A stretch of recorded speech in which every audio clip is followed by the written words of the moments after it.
Hello, and thank you for attending my Capstone seminar presentation. Help Wanted, Solutions to Japan's Labor Crisis. Capstone Seminar, Online Asynchronous. Student Dylan Mensberg. University of Denver, University College. June 7th, 2021. Director, Ariana Nowakowski. Michelle J. McGuire, MLS. So the first question that we must answer is, what is the crisis that I am discussing? Due to several interconnecting factors, Japan is facing a labor crisis. These factors include a rapidly aging population, low birth rates, domestic urban migration, international brain drain, and these are all culminating into a labor shortage to the point where Japan's economic infrastructure is becoming less sustainable. What has already occurred as a result of these issues? An exacerbated socialized medical system, and pension system, rural and suburban areas that have experienced so much population decline that they are nearly in desolation, if not already so, and large vacancies for unskilled labor in urban areas such as Tokyo and Osaka. The solution proposed by the Japanese government currently, and the solution that I have chosen to further research, is the solution of importing foreign labor. This solution provides a lot of other solutions as well. Solutions to issues caused by low population in general, such as the declining birth rate, providing an opportunity for work environments in Japan to diversify, which has been a work in progress for quite some time, and the potential to achieve intercultural synergy, by which a diverse work team that acknowledges each member's strengths and weaknesses can see increases in profits, productivity, and stimulation that exceed expectations. Of course, this solution, in order to be sustainable, requires some preemptive work, such as diversity and inclusion initiatives that promote cultural competency, intercultural education on behalf of the Japanese host staff and the incoming foreign labor, and the encouragement of changing concepts of diversity. Although this solution, the foreign labor solution, is considered a necessity in Japan, it's not often discussed as something as a result of an asset, more so simply discussed as a necessity. What the research suggests. I chose to focus primarily on the 4-pillar research materials that really culminated the direction of this project, starting with Japan's Shrinking Regions in the 21st Century by Anthony Rausch and Peter S. Madeley. This article describes the primary issues with regard to depopulation, urban mass migration, and aging populations in rural and suburban areas in Japan, and how the infrastructure in those areas has become unsustainable. In terms of cultural competency, initially I went with David Livermore's Leading with Cultural Intelligence as a general guide to how people who work in international work environments, wish to be management in international teams or diverse teams, or people who wish to work in diplomacy, can often have a sense of cultural competency without necessarily knowing the full cultural background of the environment that they're in, but more so having a method of asking the right questions or acting appropriately when not entirely sure how to act.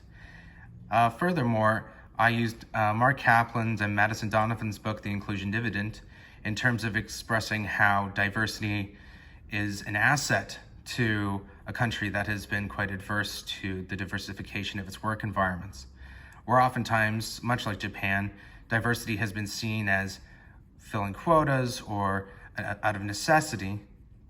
In fact, diversity can provide companies with benefits as well, which brings into Christopher Barmer's and Peter Franklin's Intercultural Management, discussing complementarity and synergy, in which they describe how, through a series of case studies, how a diverse work environment can be much more productive than not only what people would expect, but possibly even more so than previously homogeneous work environments.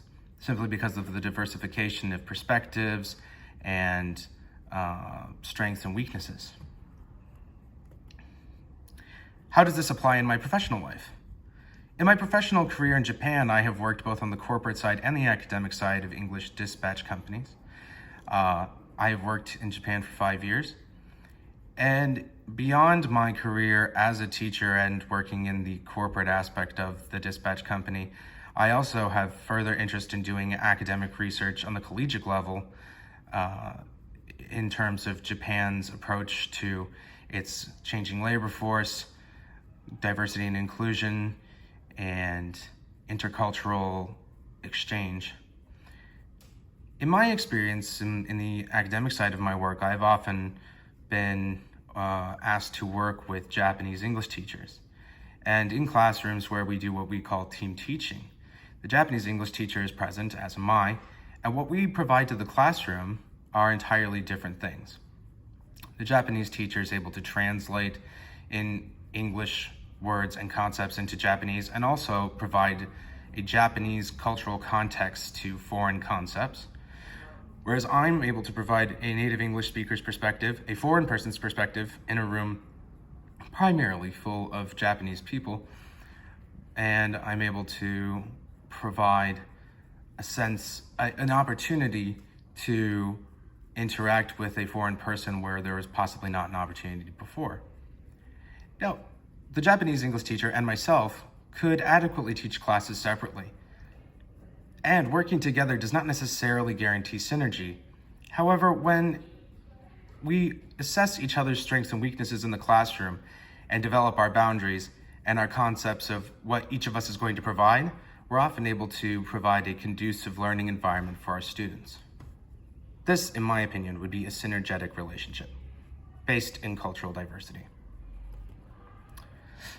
My concluding thoughts. Changing minds and perceptions is never easy, and it doesn't happen overnight. Specifically, the ideas and concepts regarding diversity, diversifying workplaces in Japan, and what Japan, the change of the face of Japan with an influx of foreign labor. My second thought is that diversity and cultural erasure are not mutually exclusive. Just because a workforce changes and diversifies does not mean that the cultural preservation of a country has to be sacrificed. My final thought is that cultural competency is the responsibility of all parties involved. Japan specifically is a very high context society, a high context culture and a high context language. Coming into it initially is very difficult. I can speak from personal experience. However, it's the responsibility of the people coming into Japan to understand the culture that they are entering, but it's also the responsibility of people who hire foreign laborers to explain the bare necessities of that culture in order for them to thrive and succeed. It's everyone's responsibility to make sure that we are all on the same page. These are my academic references. The image references is in order of appearance, and thank you very much.